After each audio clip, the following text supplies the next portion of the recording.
Welcome to episode 38 of the Brew Crew Scoop. It's Scoop and Kean live here for episode 38 from Dylan's bar, Coach Kean's bar. No. First video in person. Kean's alive. This is proof. I am, yeah. It's been like 2 months. Me and Cole tried to really get one in.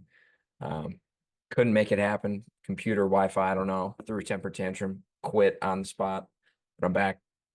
Thanks to my Wi-Fi, actually. Scoop did say it was decent, so Yeah, your Wi-Fi is coming through big time. take that to the grave. Best part about today is you don't have to listen to Cole. Brewers in the middle of a series with the Giants and are still sitting on a 9-game lead in the NL Central. Got to ask you, since it's been a while since you've been around, how you feeling about the team right now? Holistic question on the season because you've been gone for a while. I have. Well, the nice thing is that since I'm not recording or, I can just watch as like a fan. And it's been a fun season, probably the most fun season we've had, or summer, I should say, since 2018. Obviously, with a huge division lead, it's easy to coast and whatever. But, taking it day in, day out, watching Jackson Chourio grow, watching a, pitching staff get put together with random parts, a slow deadline too. Even it's been a good summer. I'm happy where we're at for sure. I don't know if I'm supposed to look at you or look at the Zoom. I might take my mic mobile on this episode. I wish we could take a mobile. You Cole can. yelled at me last There you time go. about this. Apparently, it makes too much noise. So, Well, Cole's not here, so we can do whatever we want. Yeah. All right. Well, the weekly breakdown. Since we last spoke, the Brewers went to St. Louis and Oakland and then came home. Game 1 versus the Cardinals, Montas versus Fetty. The Brewers won 3-2. Devin Williams got the save. William Contreras went 3-for-4 with an RBI. Game 2 in St. Louis may have been the worst game of the year. Myers versus Gibson. It was back and forth. Brewers went up 6-4 heading into the bottom of the 9th. Williams came in, ran out of gas, walked into McGill, got out of it, but gave up a walk-off grand slam to Arenado in the 10th. It was a 10-6 loss. It went from 6-4 to 10-6, just like that. Side note, Devin Williams sometimes, and I know it was his first back-to-back, I think, of the year, but sometimes he works himself. He digs a hole early on. He gets into too many deep counts way too early. He doesn't just put guys away like he can. And I was curious what you thought about going to Devin Williams there. Obviously, hindsight's 2020, but we saw a lot of back and forth on Twitter about it should have been McGill. Well, that's so easy to say after Devin blows it. And I think if Devin wants the ball, you got to give him the ball if he feels healthy. Yeah, I had written down too, since I've been rusty for a while, some talking points, but that was one of them, is that everybody talking about, Pat Murphy's decision making and Twitter warriors coming out and saying that he hasn't been great and all this. I think going to Williams there obviously is, you're curious about the decision because of how it turned out. But there's no way anybody could have thought that was going to happen. Maybe they had talked about this a week beforehand. Hey man, we're going to try and get you back to back, see how you feel after that. And then, obviously it just happened to go very, very poorly. But there's other decisions that Pat Murphy makes that people just really like to, nitpick. And I don't understand that. You don't know what's going on behind the scenes. Obviously, there's conversations going on before games, a couple days before games. Hey, this is how we're going to look at the series. Here's how we're going to get your work in and all that stuff. When you have a 10-game division lead, you can kind of test the waters on certain things that you wouldn't necessarily be able to do if it was a 1 or 2-game lead. So in that case, especially against St. Louis, you already won the season series against them. I think you're just trying to go, hey, safe situation. You feel good. Would you be able to go today? Devin says yes. Obviously, you're going to go to him. I mean, That decision was clearly made before the game, and everybody else coming out and saying, well, you shouldn't have gone to him there. That decision was made before the 9th inning. Yeah, it was made either the day before if he or was before available, the game, if he was available. Mm-hmm. So yeah, and like you said, you're going to give him the ball. If Devin Williams wants the ball, you're going to give it to him. There's a couple times this year where I thought Pat Murphy's pulled the starter too early with the tax bullpen. I did not think that this was a bad decision by him. Now, there were people saying you should have pulled him after the first walked-in run. I guess I can see that, but at the same time, I mean, he's arguably the best closer in baseball. If who else would you want in there? And I guess you could say McGill. But again, that's so easy to say. So easy to say. Like, you let Devin Williams try to get that last out if he wants to try to get that last out. And I get it. He had lost it and he ran out of gas, but it's tough. And then once you see him go down 2-0 in that count, you can't bring in a reliever bases loaded 2-0 on him. You got to let him finish the at-bat. So it was just a tough situation all the way around. But I think what a lot of fans failed to remember, and I'm guilty of it too, is there wasn't so much good lately that, like, how often do we have like those shitty losses like that? I guess that was my takeaway from that game. It's like, yeah, they fucking sucked, but how many good games? We were like 8 out of 10 in that stretch. So it was take the wins with the losses, I guess. And one last thing about the decision not to take Williams out, isn't that the guy you want in a scenario to come in with, the bases loaded and whatever? The old adage is if the closer gets himself in trouble, aren't you just going to let him figure it out? I mean, who else? Obviously, you have McGill, Yeah. but I mean, Devin Williams coming back, you just got to let him figure it out. That's my exact takeaway. But all right, game 3 against the Cardinals, it was Peralta versus Michaelis. Freddie went 5 scoreless. Mears had 3 earned. That was the difference. 3-0 loss, series loss. And the Brewers headed out west to Oakland. As I mentioned last week, I was there for games 1 and 2. Game 1, Savali versus Sears. This was all Brewers on offense in this game. 11 runs on 14 hits. Hoskins and Ortiz homered. Brewers had 5 players with multi-hit games. Hoskins drove in 4. Gary Sanchez had a bases clearing triple. Brewers won 11-3. And then game 2 of the series, Ray versus Boyle. Ray went 6 2/3 with 4 earned. He ended up grinding it out after not a great start, but gave us a little bit of length. The offense was the story again. They had 9 runs on 10 hits. Mitchell and Bowers both drove in 2, 9-5 win. And then game 3, I did not see because it's on the plane, but sounds like CB Buckner was awful, which sounds about right. Buckner masterclass. His umpire score said he was 2.34 runs in favor of the A's, and the Brewers lost 4-3. Montaz versus Estes in that game. A's got 4 in the 4th, and that was the difference. Adames and Sanchez did homer, but was it 4? Yeah, it was 4-3. Yeah. Okay, yep. And then game 1 against the Giants back in town. Myers versus Webb after the off day. Chourio and Adames both had big go-ahead 2-run homers at separate points in the game, but that was not enough in the 5-4 loss. Piamps took the loss. Blake Perkins, want to give a shout out for his home run robbery. He's been absolutely incredible at in the field, and nothing to sneeze at the plate either. So we're 3-4 since the last episode. 19 games over 500, still just hovering around that 20 games over 500 mark at 75-56. Well, first I'll let you give any takeaways from that week before I talk about the standings. So I know you got to see, first class, or I should say firsthand, that Oakland, the first 2 games in Oakland, but Friday, big shout out to Brian Hudson. Scoreless 2 innings, another 2-inning outing. Obviously, he's been a little rocky lately. So I want to give him, he actually got the win in that. 22 pitches in 2 innings, 1 K, no hits, no walks, nothing. And then, what was it? The 9-5 win. We had your boy, Bryce Wilson. I know you're not a huge fan of him. Not a Bryce Wilson guy. He went 1 inning, gave up 3 hits, and obviously an earned run. His season ERA is now over 4. Could you see, I saw today, like 25 minutes ago, Adam McCalvey tweeted out that Anoli Paredes is not going to be back in time for September call-ups. Do you see them maybe moving on from Bryce Wilson? I know that's what you want. I don't see it happening. You don't see another long-range guy. Aaron Ashby went 2 scoreless innings on Sunday. That could be, he could take over. In all reality, Bryce Wilson is fine for what he is. I'm just not a big fan. He just doesn't do anything exceptionally well. He doesn't have the stuff to be a reliever, but he can never go the length to be a starter. And he's not like a piggyback guy where he comes in and really impresses me for 3 or 4 innings for the most part. But he's fine for what he is. He's cheap. He's controllable. He'll stick around. And I definitely don't want to put any of my faith in Aaron Ashby, even though I'm not fully out on Ashby. I'm not very in on him either. I'm right in the middle, I'd say, but definitely not in September in a playoff stretch. Doing the standings real quick. Yankees and Orioles still neck and neck in the AL East, with the Yankees having a 1-game lead as it sits at 6:20 here on Wednesday. Guardians have a 1-game lead over the Royals. The Royals are closing the gap. The Astros still have a 3.5-game lead over the Mariners, who just fired their manager.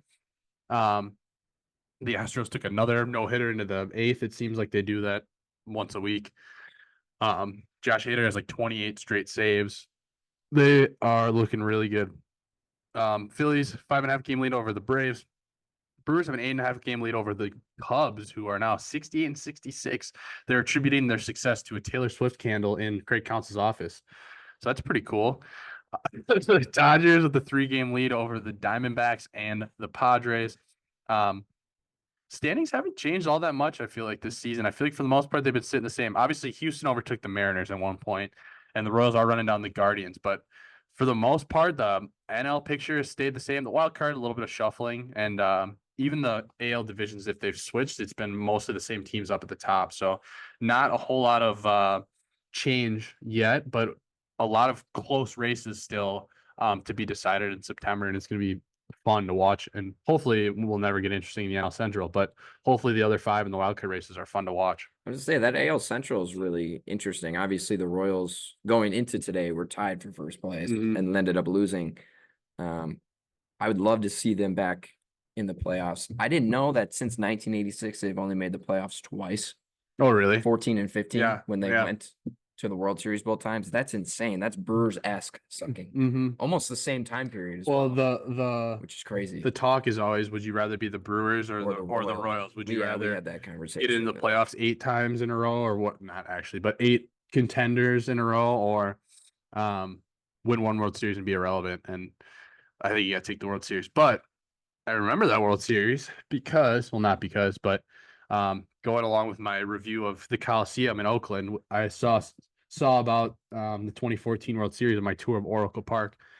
Just wanted to say that Coliseum wasn't as bad as you'd think it would be. The way I describe it is I feel like I went back in a time capsule to like 1995 and I went back to watch a game, and it just hasn't been updated since. And that was honestly kind of cool to see.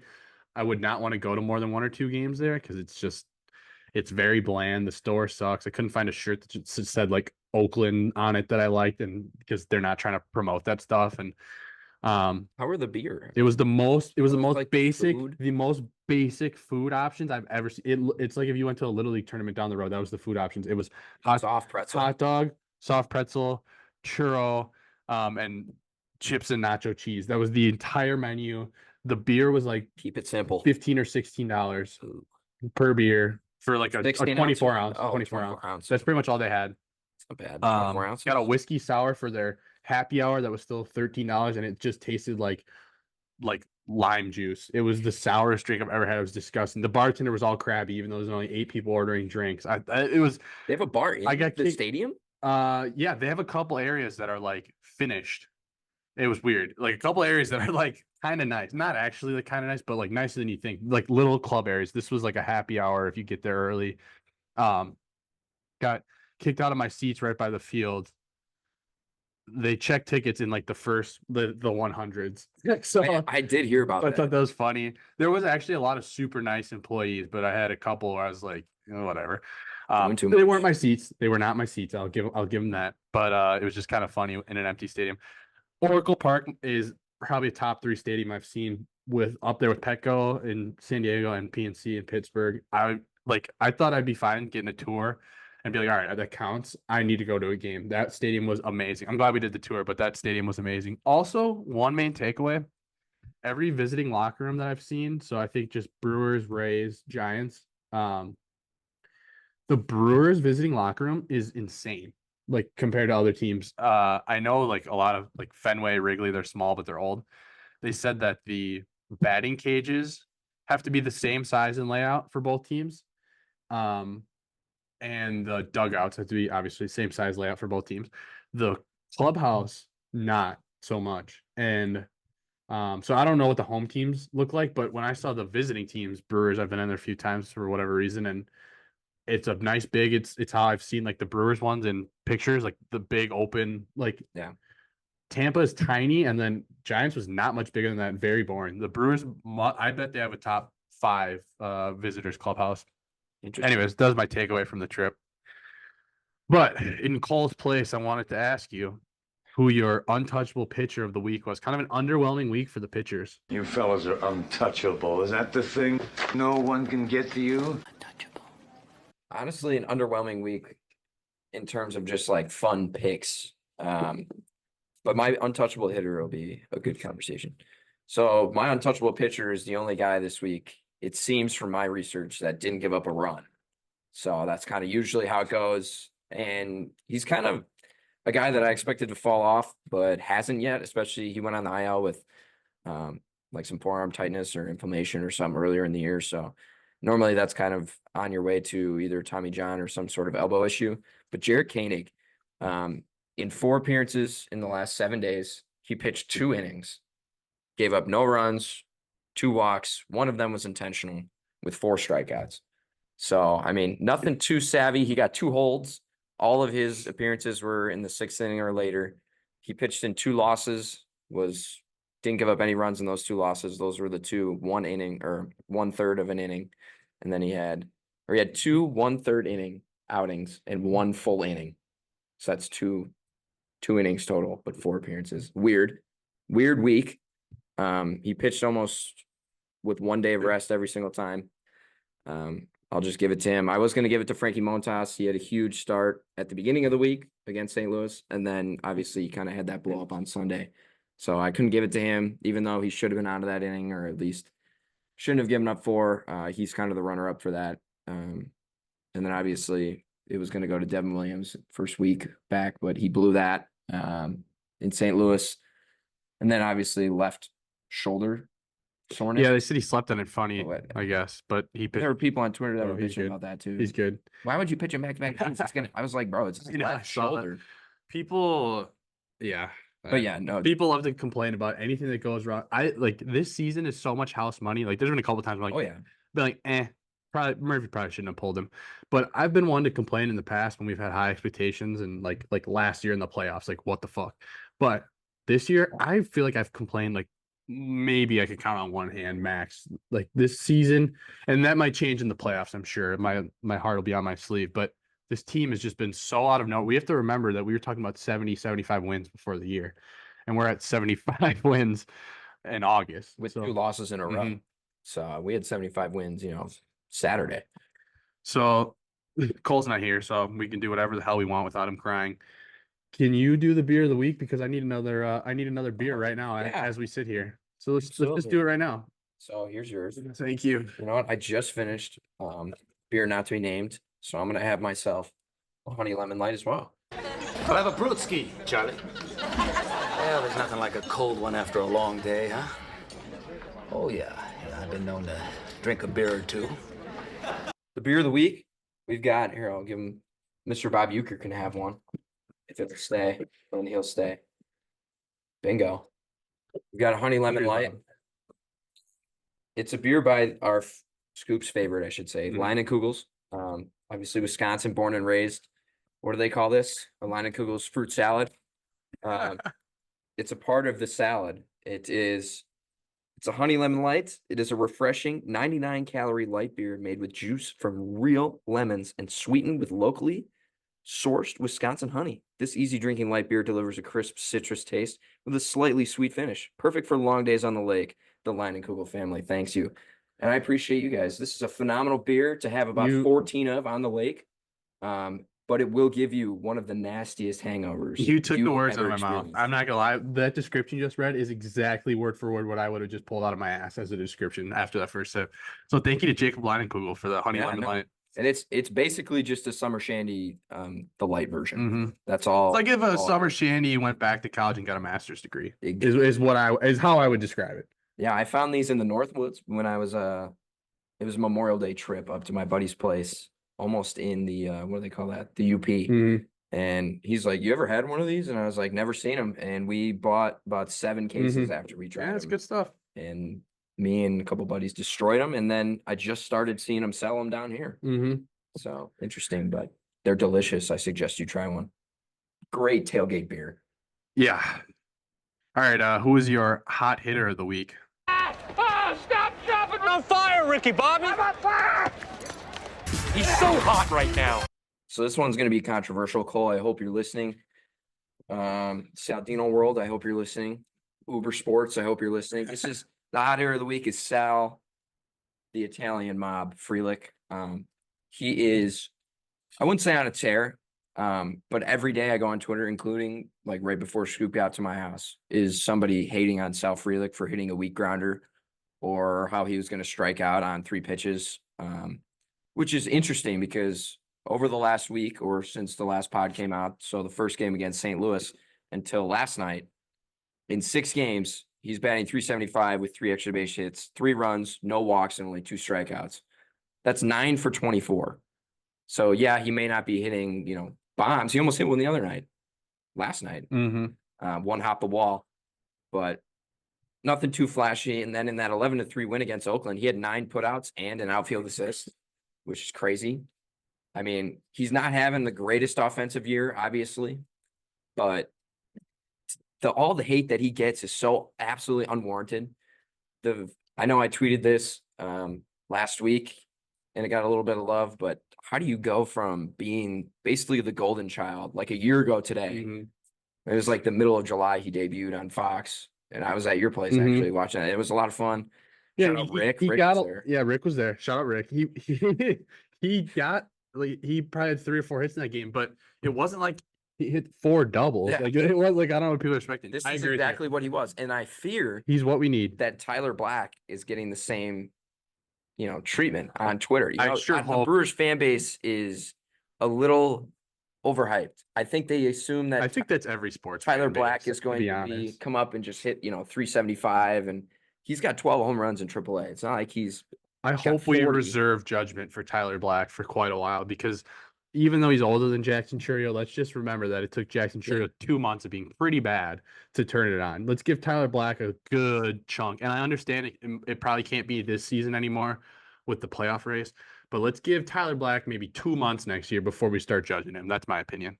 I'm more about the people who are on the side of Tyler Black about where they were with Sal Frelick last year at this time. Their hopes are a little too high. And yeah, would I love Tyler Black to turn into prime Prince Fielder? Absolutely. But that's just not who he is. A little bit like Sal Frelick. He hits the ball all over the place, doesn't do one thing really well. He does a lot of things well. He's got a little more pop and a little less glove, it sounds like.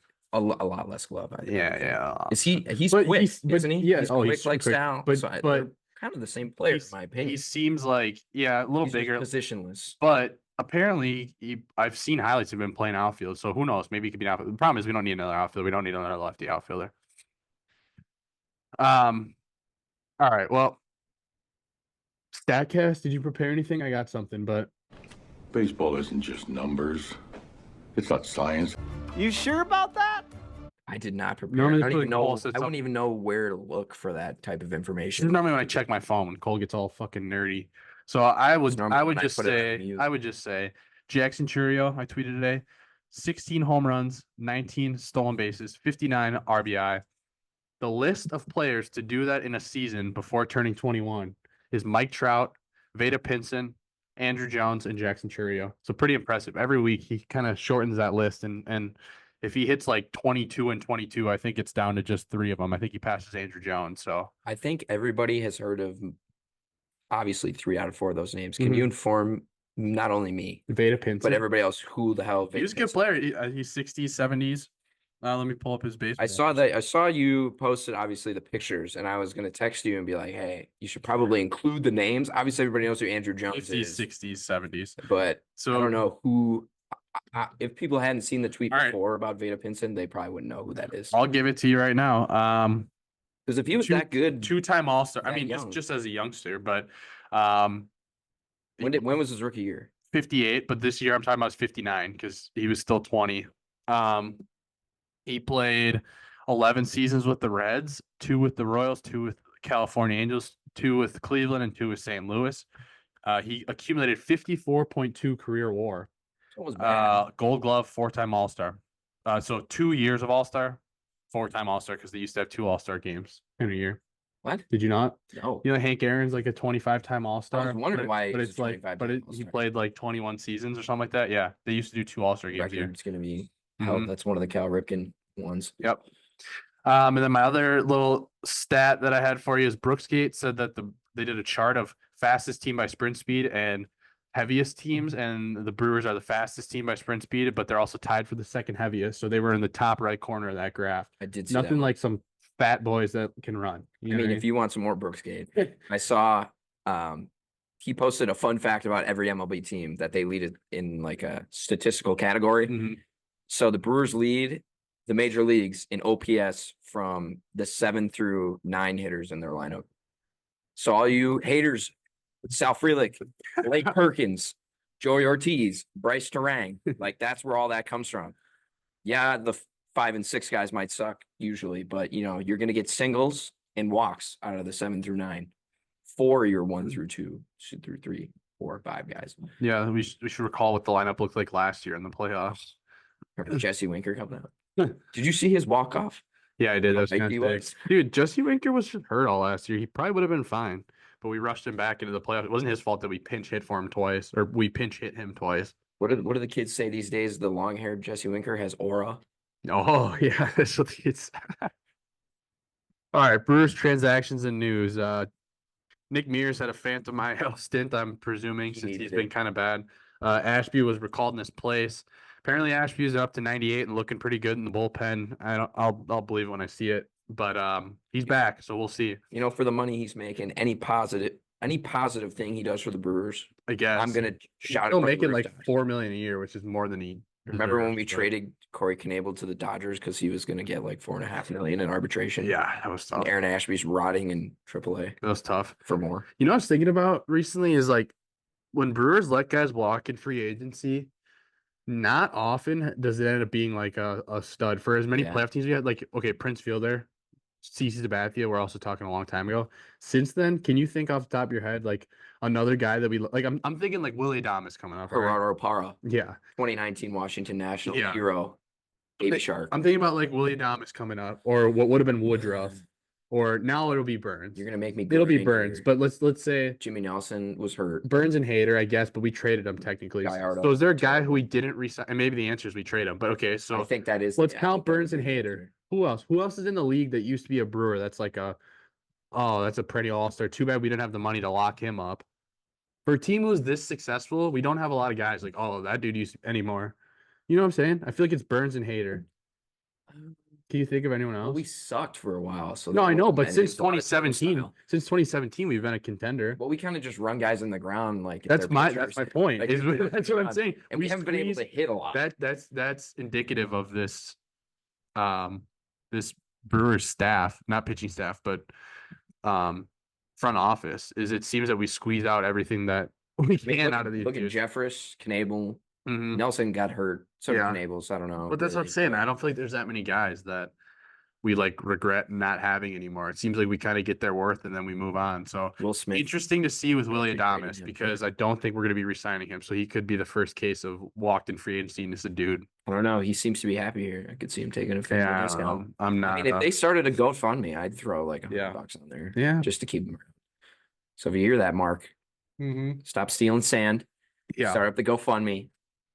Make sure you're not embezzling that for sand, and let's get Willie back because he is like the epitome of like Milwaukee grind set. Mm-hmm. I love him on the Brewers, and it's going to be sad when Bryce Terang is batting .212, winning Gold Gloves.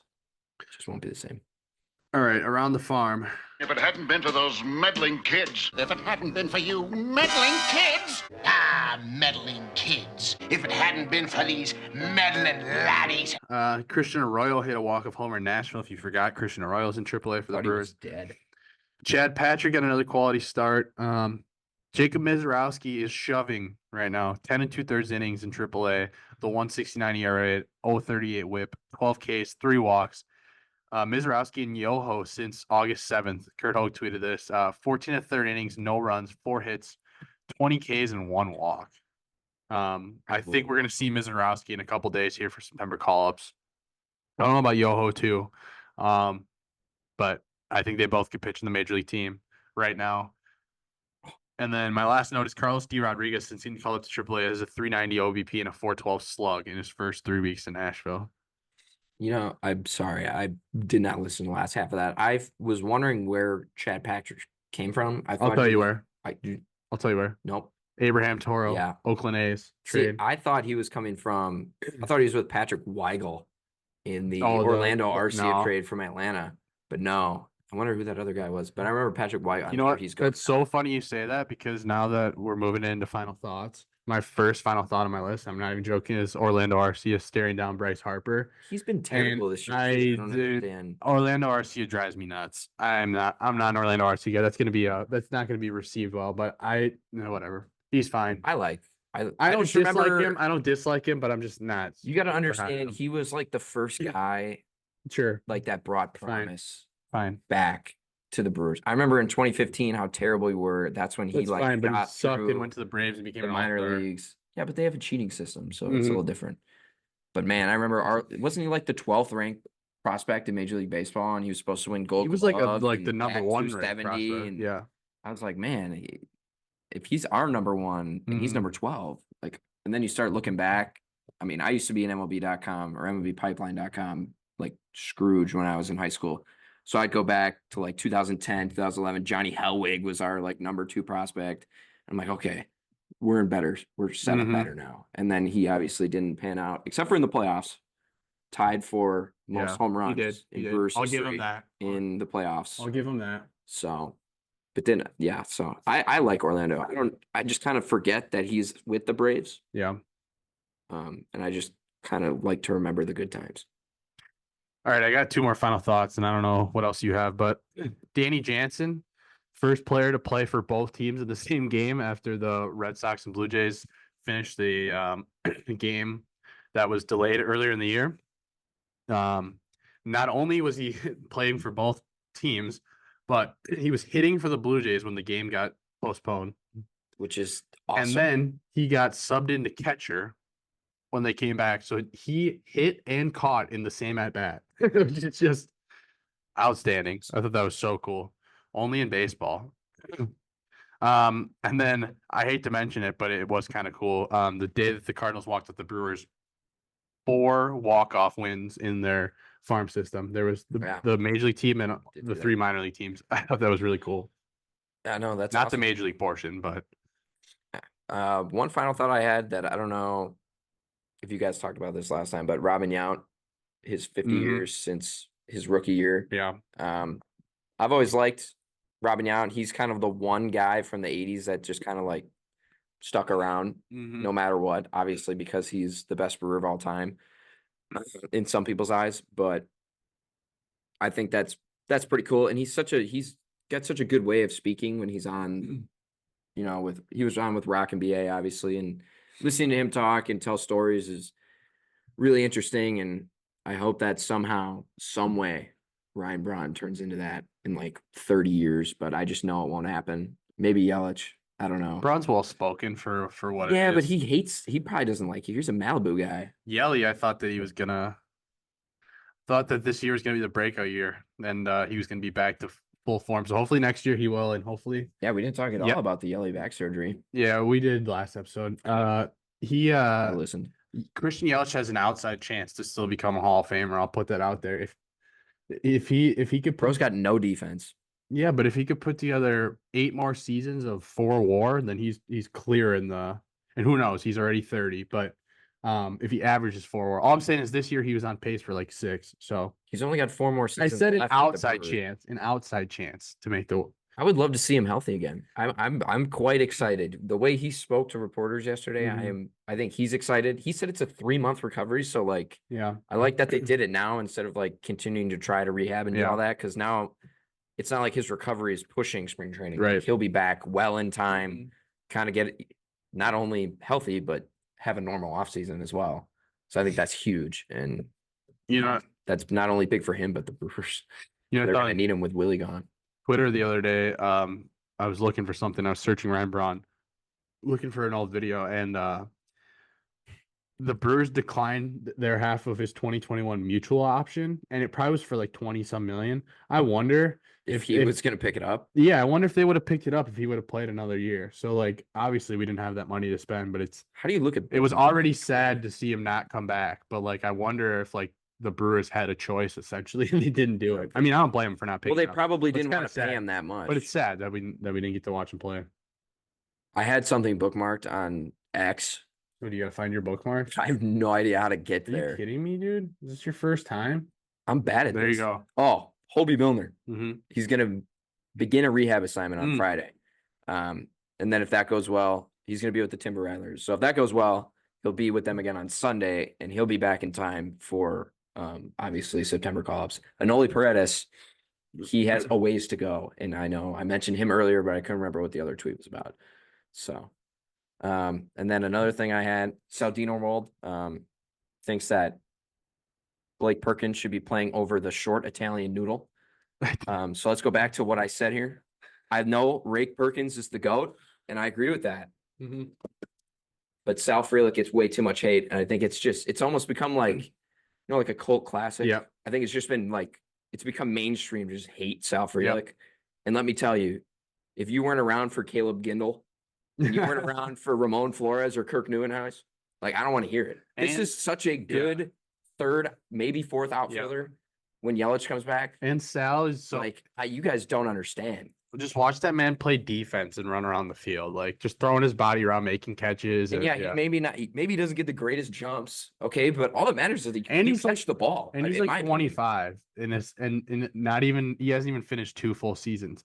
He could add 20 points to his batting average and have it stick around there. He's batting 375 over the last week. And 375, 9 for his last 24, and last night had a double. So maybe he's figuring something out. I mean, I hope so for his sake, because as a player, that. I mean, at least if I was, I'd be checking to see what people were fucking saying about me. Maybe not Saldino World or Uber Sports, but Brew Pack I know is on his side.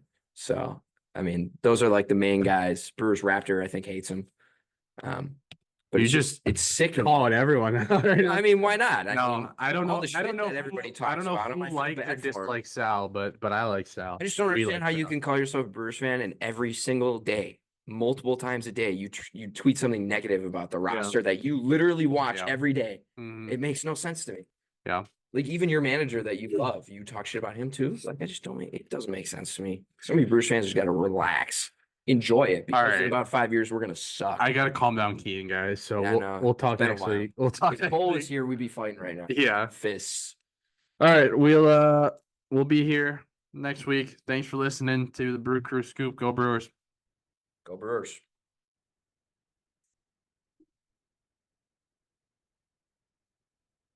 All the bobbleheads don't really bobble that much anymore. Stiff neck bob.